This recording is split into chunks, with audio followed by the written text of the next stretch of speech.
Hello everyone, my name is सुलभ शाह और आप सभी देख रहे हैं मेरा official channel DU education club. I hope आप सभी ठीक होंगे और आप सभी अपनी अपनी स्टडी बहुत अच्छे से कर रहे होंगे। देखिए, आज की जो मेरी वीडियो है वो BA प्रोग्राम सेमेस्टर 2 की होने वाली है। सेमेस्टर 2 की जो आपकी पॉलिटिकल साइंस है, हम लोग इसके इंपॉर्टेंट क्वेश्चन विद आंसर कर रहे हैं। एंड देखिए, ये जो आपकी पॉलिटिकल साइंस है इसका नाम है Indian government and politics. Hindi में इसका नाम है भारतीय राजनीति और सरकार। अगर आपके पास भी ये वाली पॉलिटिकल है तो ये वीडियो आप लोगों के लिए बहुत ज़्यादा इंपॉर्टेंट होने वाली है, क्योंकि देखिए, अगर आपने ये पूरी ही वीडियोस देख ली तो आप फुल बुक को कवर कर पाएंगे, वो भी इंपॉर्टेंट क्वेश्चन विद आंसर के माध्यम से।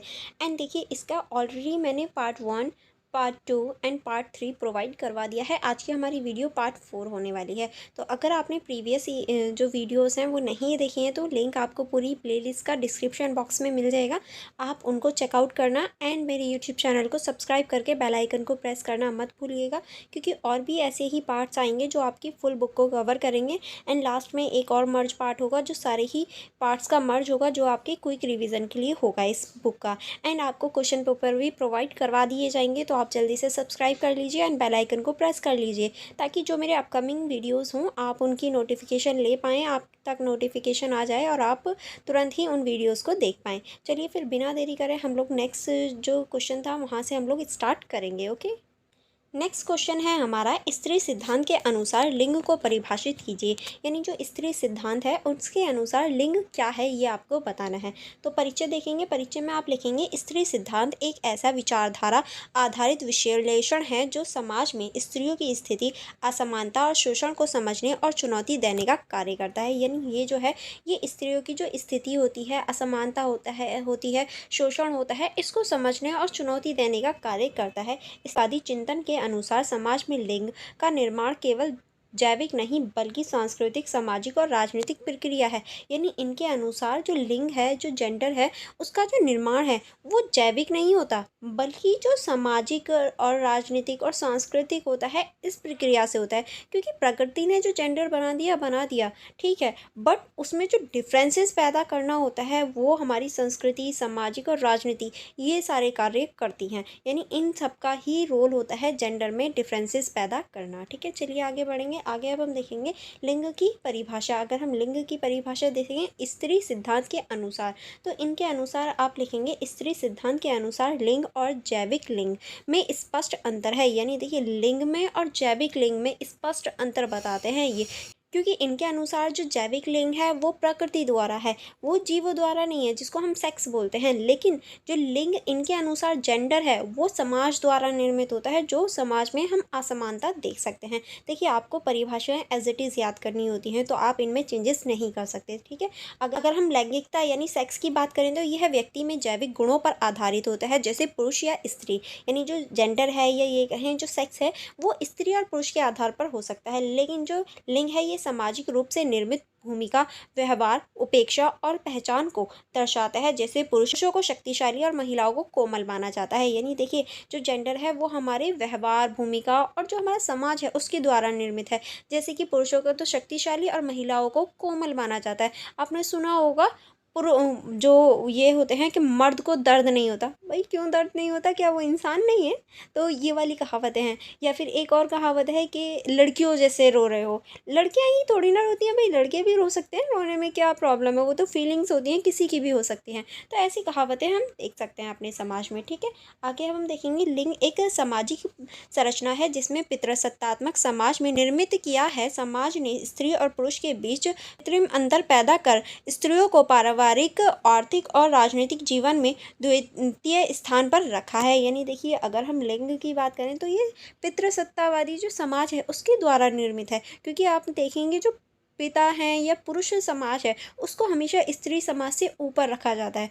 और स्त्रियों के लिए देखिए, अगर पुरुष है तो उसके लिए जो आर्थिक चीज़ें हैं, राजनीतिक हैं, वो उसके लिए हमेशा प्रथम होंगी। और स्त्री है तो उसके लिए पारिवारिक जो चीज़ें हैं वो प्रथम होंगी, यानी परिवार का हो गया। और जो आर्थिक, राजनीतिक ये सारी चीज़ें हैं वो उसके लिए द्वितीय स्थान रखती हैं। यानी ऐसा माना जाता है, पुरुष है तो वो कमाएगा, सारी चीज़ें करेगा, वो उसके लिए पहला स्थान हो गया। लेकिन अगर वो स्त्री है तो उसे पहले घर का काम करना होगा, सारी चीज़ें करनी होगी, अगर वो चाहे तो वो एडिशनल में करे, अदरवाइज़ नो प्रॉब्लम। ऐसी सिचुएशन क्यों होती है हमारे समाज में? देखिए, अगर कोई लड़का कार्य करता है तो क्या होता है कि हाँ भैया, उसे काम करना है, नेसेसरी है। बट अगर कोई लड़की कार्य करेगी तो क्या होगा, उसे घर का काम करना नेसेसरी है, बट अगर वो पैसे कमाना चाहे तो वो उसकी मर्ज़ी है, अदरवाइज़ कोई नेसेसरी नहीं है। तो ऐसी जो डिफरेंसेस हैं वो हम देख सकते हैं अपने समाज में, ठीक है। नेक्स्ट अब हम देखेंगे स्त्री सिद्धांत की दृष्टि से लिंग की आवश्यकता। यानी अगर हम स्त्री सिद्धांत की दृष्टि से देखें लिंग की क्या आवश्यकता है, तो इसमें आप लिखेंगे सामाजिक निर्माण।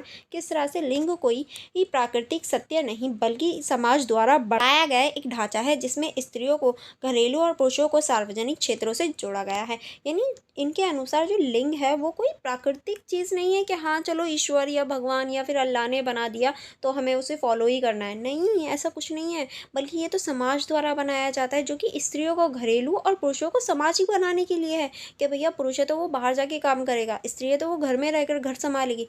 बट ऊपर वाले ने ऐसा कुछ नहीं कहा है, ठीक है। तो ये सारी चीज़ें हमारी समाज निर्मित हैं। नेक्स्ट अब हम देखेंगे पितृसत्ता की भूमिका। किस तरह से स्त्री सिद्धांत मानता है कि पितृसत्तात्मक व्यवस्था लिंग आधारित भेदभाव को व्यवस्थागत रूप देती है, जिससे स्त्रियों को शिक्षा, कम वेतन और राजनीति में कम अवसर मिलते हैं। ये कह सकते हैं जो पितृसत्तावादी लोग होते हैं वो ज़्यादातर लिंग को बढ़ावा देते हैं, क्योंकि वो नहीं चाहते कि भाई स्त्रियां बाहर निकले, लेकिन उनका भी तो राइट है। उन्हें कम एजुकेशन दी जाती है, कम वेतन होता है, कम उनकी सैलरी होती है, ये सारी चीज़ें देखने को मिलती हैं। देखिए, ये चीज़ मैंने खुद भी देखी है अपने रिलेटिव्स में कि लड़का है तो ज़बरदस्ती पढ़ाना है उसे। नहीं भैया तुम पढ़ो पढ़ो पढ़ो, चाहे वो नालायक हो एक नंबर का, बट फिर भी पढ़ाना है। अगर लड़की है वो चाहे कितनी भी होशियार हो पढ़ने में, ट्वेल्थ ज़्यादा से ज़्यादा ट्वेल्थ करवाते हैं, उससे ज़्यादा नहीं एजुकेशन देते। तो ये सारी जो चीज़ें हैं वो बदलनी चाहिए हमारे समाज में, ठीक है। नेक्स्ट अब हम देखेंगे भूमिकाओं का निर्धारण। किस तरह से स्त्रियों को कोमल, संवेदनशील और आशित समझा जाता है, जबकि पुरुषों को तशील, स्वतंत्रता और समक्ष। यह लिंग आधारित भूमिकाओं का सामाजिक निर्माण है। यानी स्त्रियों को तो कोमल, संवेदनशील और नाजुक ऐसे माना जाता है, और पुरुषों को शक्तिशाली, तर्कशील, जवाबदेही ऐसे माना जाता है। आपने देखा होगा अगर कोई लड़की जवाब दे दे तो बोलते हैं जवान लड़ा रही है या फिर जबान लड़ाना सीख गई है, ऐसा बोलते हैं। बट अगर पुरुष जवाब दे दे, भैया वो क्यों नहीं बोलेगा, वो तो मर्द है घर का, उसे तो बोलने का राइट है। ऐसी सिचुएशन क्रिएट होती है, ठीक है।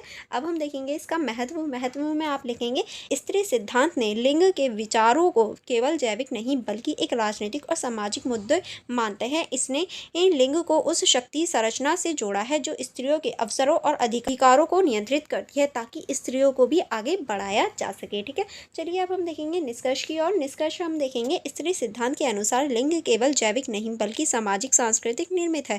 यानी इनका मानना है कि लिंग जो है वो जैविक थोड़ी ना है, ऊपर वाले की तरफ से थोड़ी ना है बन के, ये तो हमारे सामाजिक और सांस्कृतिक निर्मित है, जो पुरुषों और स्त्रियों के बीच कृत्रिम असमानताओं को जन्म देता है। और यही लिंग है जो पुरुष और स्त्रियों के बीच की जो असमानता है उन्हें जन्म देता है। इस सिद्धांत ने लिंग के पीछे छिपे शक्ति संबंधों और सामाजिक भेदभाव को उजागर किया है और समाज को अधिक समानतामूलन और न्याय संगत बनाने की दिशा में एक सशक्त विमर्श प्रस्तुत किया है, ताकि जो समाज है वो आगे बढ़ सके और ये जो स्त्री पुरुष के भेदभाव हैं इनको दूर किया जा सके, ठीक है। नेक्स्ट क्वेश्चन है हमारा, क्या भारत एक सेक्युलर राज्य है?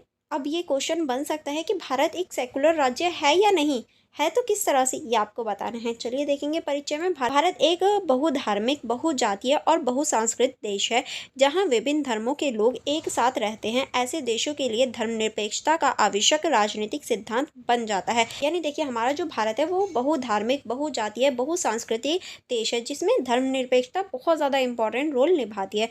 भारतीय संविधान धर्म के प्रति एक तटस्थ और सामान्य दृष्टिकोण अपनाने की बात करता है। इसलिए यह प्रश्न उठता है, क्या भारत वास्तव में एक सेकुलर राज्य है? और देखिए ये क्या है, ये हमेशा सवाल उठता है क्योंकि हमारा जो भारत है वो एक तटस्थ और सामान्य जो दृष्टिकोण है वो अपनाने की बात करता है। तो ये तो उठेगा ही कि क्या सच में जो भारत है वो सेकुलर राज्य है या नहीं, ठीक है। तो अब हम देखेंगे धर्मनिरपेक्ष राज्य की क्या परिभाषा हो सकती है। तो धर्मनिरपेक्ष राज्य वह होता है जो किसी एक धर्म को राज्य धर्म नहीं मानता, यानी किसी भी एक धर्म को राज्य धर्म नहीं मानेगा। सभी धर्मों के समान व्यवहार करेगा और सभी धर्मों के साथ एक समान व्यवहार होगा। नागरिकों को धर्म की स्वतंत्रता प्रदान करेगा ताकि नागरिक अपने धर्म को चुन सकें। राज्य और धर्म के बीच स्पष्ट विभाजन या संतुलन बनाए रहेगा, यानी राज्य और जो धर्म है उसके बीच स्पष्ट जो संतुलन है वो दिखाई देगा। अब हम देखेंगे भारत में धर्मनिरपेक्षता का संवैधानिक आधार। भारत में धर्मनिरपेक्षता का संवैधानिक आधार क्या है, तो इसमें हम देखेंगे संविधान की प्रस्तावना किस तरह से 42वें संविधान संशोधन 1976 द्वारा सेकुलर शब्द प्रस्तावना में जोड़ा गया। इसमें स्पष्ट हुआ कि भारत एक धर्मनिरपेक्ष राज्य है, और हम कह सकते हैं 1976 में जो सेकुलर शब्द है वो जोड़ा गया था प्रस्तावना में, जिससे पता चलता है कि भारत एक धर्मनिरपेक्ष राज्य है। ठीक है, अब हम देखेंगे अनुच्छेद 25 और 28। इसमें क्या है, नागरिकों को धर्म की स्वतंत्रता, पूजा की स्वतंत्रता, धार्मिक संस्थाओं की स्थापना और प्रबंधन का अधिकार प्रदान किया जाता है। यानी जो हमारी धर्म की स्वतंत्रता है कि हम किसी भी धर्म को चूज कर सकते हैं, पूजा कर सकते हैं, पूजा पाठ कर सकते हैं, आराधना कर सकते हैं। धार्मिक जो संस्था हैं वो सभी हमारी अनुच्छेद 25 और 28 में दी गई हैं। अब हम देखेंगे अनुच्छेद 14 और 15। इसमें क्या है, समानता का अधिकार और धर्म के आधार पर भेदभाव न करने का स्पष्ट प्रावधान होता है, यानी धर्म के आधार पर कोई भी भेदभाव नहीं करेगा। ठीक है, नेक्स्ट है हमारा राज्य की धर्म से दूरी। किस तरह से भारतीय राज्य किसी धार्मिक कार्यक्रमों को प्रोत्साहन या प्राथमिकता नहीं दे सकते, यानी भारत के जो राज्य हैं वो किसी भी धर्म में ना तो खुद शामिल हो सकते हैं किसी भी धर्म के कार्यक्रम में, ना ही उन्हें बढ़ावा दे सकते हैं। ठीक है, नेक्स्ट अब हम देखेंगे भारतीय धर्मनिरपेक्षता की विशेषताएं। अगर हम भारतीय धर्मनिरपेक्षता की विशेषताओं की बात करें तो पहला आप लिखेंगे सकारात्मक धर्मनिरपेक्षता। भारत की सेकुलर नीति धर्म का निषेध नहीं करती बल्कि सभी धर्मों को समान सम्मान देती है। यानी जो भारत की सेकुलर नीति है वो किसी भी धर्म का निषेध या फिर उसकी बुराइयां नहीं करती, बल्कि सभी को समान सम्मान देने का कार्य करती है, सभी को सम्मान देती है। ठीक है, नेक्स्ट अब हम देखेंगे धर्म और राज्य में संतुलन। भारत में राज्य धर्म से पूरी तरह अलग नहीं बल्कि सामाजिक सुधार के लिए धर्म में हस्तक्षेप करते हैं, जैसे सती प्रथा, तीन तलाक आदि का निषेध। यानी देखिए हम ये नहीं कह सकते कि जो राज्य है और जो धर्म है पूरी तरीके से अलग है, नहीं। जो राज्य है वो कभी कभी धर्म में हस्तक्षेप जो है वो करता है ताकि समाज में जो बुरी चीज़ें हैं उन्हें हटाया जा सके। जैसे कि हिंदू धर्म में सती प्रथा थी, यानी अगर हस्बैंड मर गया तो जो लड़की होती थी, वाइफ होती थी, उसको भी ज़बरदस्ती जला दिया जाता था, तो उसको रोका गया। मुस्लिमों में 3 तलाक होता था कि अगर हस्बैंड गुस्से में है और उसने 3 बार बोल दिया कि तलाक है तलाक है, तो रियल में उन लोगों का तलाक हो जाता था, डिवोर्स हो जाता था, सिर्फ हस्बैंड के बोलने से। स्त्री की तो अनुमति ली भी नहीं जाती थी। इसी वजह से इसका भी निषेध या फिर ये कहें इस पर भी प्रतिबंध लगाया गया। अब हम देखेंगे चुनौतियां क्या हैं। हालांकि भारत संवैधानिक रूप से धर्मनिरपेक्ष है, परंतु धार्मिक, राजनीतिक, सांप्रदायिक दंगे, धार्मिक ध्रुवीकरण और अल्पसंख्यकों की असुरक्षा जैसी चुनौतियां इस आदर्श को समय समय पर घात पहुंचाती है। यानी हम कह सकते हैं हमारे जो संवैधानिक रूप से हैं हम धर्मनिरपेक्ष हैं, बट रियलिटी में अगर हम देखें राजनीतिक सांप्रदायिक जो दंगे होते हैं वो कहीं ना कहीं हमारे धर्म को कहीं ना कहीं बीच में ले आते हैं, जिसकी वजह से क्या होता है, जो दंगे फसाद हैं वो पैदा होते हैं, चुनौतियाँ बन जाती हैं। जैसे कि आपने कुछ टाइम पहले भी देखा था कि दिल्ली में दंगे हुए थे, वो क्या हैं, वो इन्हीं का एक तरह से उदाहरण आप लिख सकते हैं। चलिए निष्कर्ष देखेंगे। निष्कर्ष में आप लिखेंगे हाँ, भारत एक धर्मनिरपेक्ष राज्य है क्योंकि इसका संविधान सभी धर्मों को बराबरी का दर्जा देता है और नागरिकों को धार्मिक स्वतंत्रता सुनिश्चित करता है। ऐसा नहीं है किसी को कम या ज़्यादा मानता हो। हालांकि व्यवहारिक स्तर पर कुछ चुनौतियाँ हैं, लेकिन भारत की संवैधानिक व्यवस्था, न्यायपालिका और लोकतांत्रिक संस्थाएं इसे धर्मनिरपेक्ष बनाए रखने में सहायक हैं। यह भारतीय लोकतंत्र की एक बुनियादी विशेषता है। इसी वजह से भारतीय लोकतंत्र को एक धर्मनिरपेक्ष राज्य कहा जाता है। ठीक है, चलिए नेक्स्ट क्वेश्चन देखेंगे। नेक्स्ट क्वेश्चन है हमारा, भारत में सांप्रदायिकता लोकतंत्र के समक्ष किस प्रकार चुनौती है। यानी जो भारत में सांप्रदायिकता है वो किस तरह से लोकतंत्र के समक्ष या लोकतंत्र के सामने एक चुनौती बन जाती है।